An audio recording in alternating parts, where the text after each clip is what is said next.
several families grieving throughout the state. Though he's been locked up for decades, tonight, Gary Ridgway is back in King County. You are nobody. You are an animal.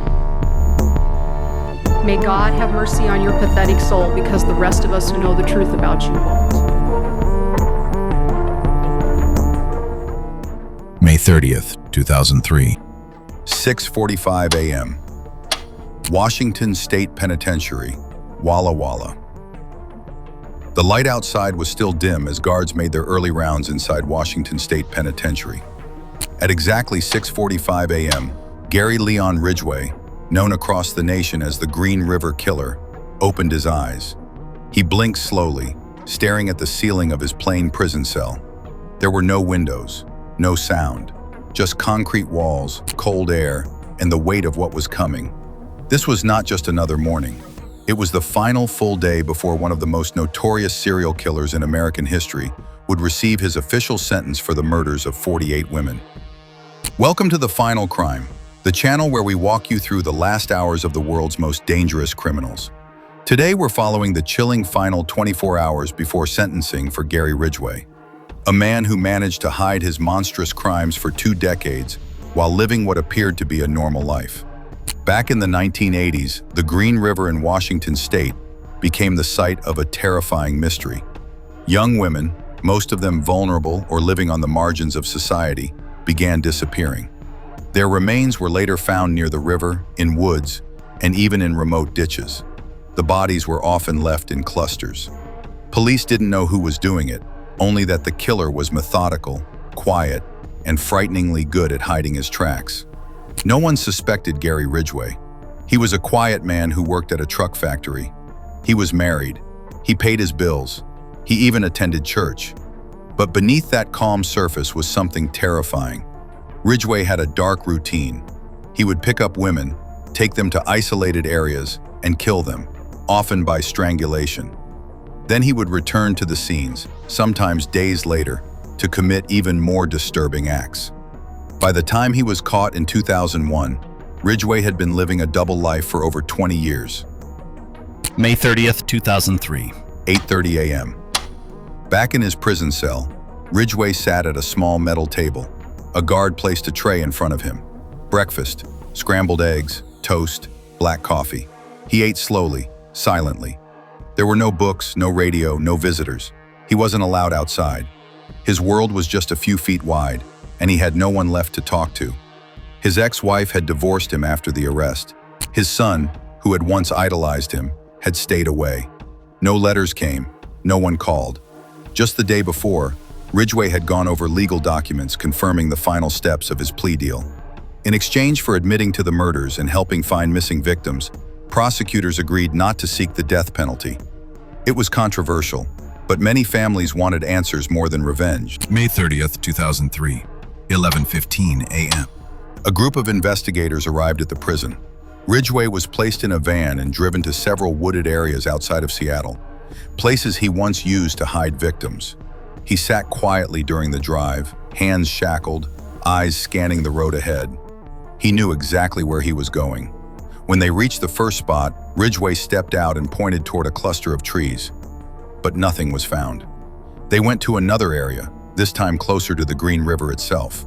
Again, Ridgway walked ahead, pausing near a grassy bank. "Here," he said. Still, the ground gave up no answers. Investigators documented the scene anyway. Even without new discoveries, the small details mattered. Any information he provided could bring closure to families still waiting. May 30th, 2003, 3:20 p.m. Back at the prison, Ridgway returned to his cell. He changed into clean clothes, a fresh shirt, state-issued pants. His hands were still stained with dirt from the field visit, but he didn't wash them right away. He sat on his bed, staring at the wall. Outside, the afternoon sun began to fade. There were no sounds in the hallway. The other inmates had already learned who he was. Some ignored him. Others gave him looks of disgust. A few, disturbingly, treated him like a celebrity, but most of them kept their distance. May 30th, 2003. 6:45 p.m. Dinner arrived. This time, mashed potatoes, steamed vegetables, and a plain chicken breast. Ridgway picked at the food but didn't finish. He seemed calm, but even the guards noticed something had changed. He was more withdrawn, quiet, even for him. He knew that tomorrow, everything would become official. His crimes would be locked in history. His life would no longer be measured in years, but in life sentences.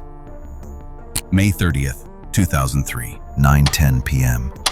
As the prison lights dimmed, Ridgway lay on his bed, eyes open. He didn't cry, he didn't speak, he just waited. One guard later said it was like watching someone already disappear. May 31st, 2003. 6 a.m. The cell door clanked open. Ridgway rose slowly and dressed. He had slept only a few hours, but it didn't show. He moved carefully, shoulders low, head down. Guards led him down the hall, through a metal gate, and into a secure courtroom inside the prison. The room was full. Across the aisle sat the families of his victims. Some clutched photos. Others sat quietly, faces pale and eyes full of tears. They had waited for this moment for decades. The judge began reading the charges, one by one. 48 counts of murder.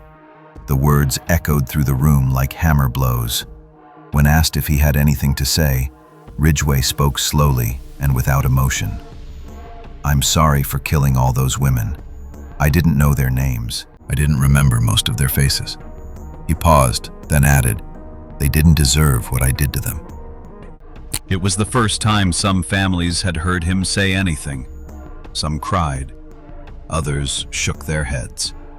For many, it wasn't enough. The judge then gave the sentence: 48 life sentences without parole, plus one more for a newly discovered victim, 49 in total. Ridgway would never leave prison. He would never see daylight without bars again. May 31st, 2003, 11:45 a.m. The courtroom emptied slowly, families left in silence, the weight of the morning still fresh in their minds. Ridgway was taken back to his cell. There were no cameras, no reporters, no celebration. Just a man who had once caused so much pain, now locked away for good. Gary Ridgway is still alive today. He continues to serve his sentence at Washington State Penitentiary. Over the years, he has helped investigators locate more remains. In 2023, 2 victims were finally identified thanks to information he gave and DNA technology. But even now, not all victims have been found. Some families still wait. Some still hope for closure. The final 24 hours before Gary Ridgway's sentencing weren't dramatic. There were no last-minute outbursts, no begging for mercy, just a quiet, cold man walking through the last steps of his long, horrifying story. Justice came slowly, and for many, not completely. But one thing is certain: Ridgway will never hurt anyone again. What do you think? Was the plea deal worth it to find the missing? Or should someone like him face something more? Tell us in the comments. And if you want more stories like this, real stories told with care and truth, subscribe to The Final Crime. Because sometimes, the scariest part of a killer is how normal they look before the truth comes out.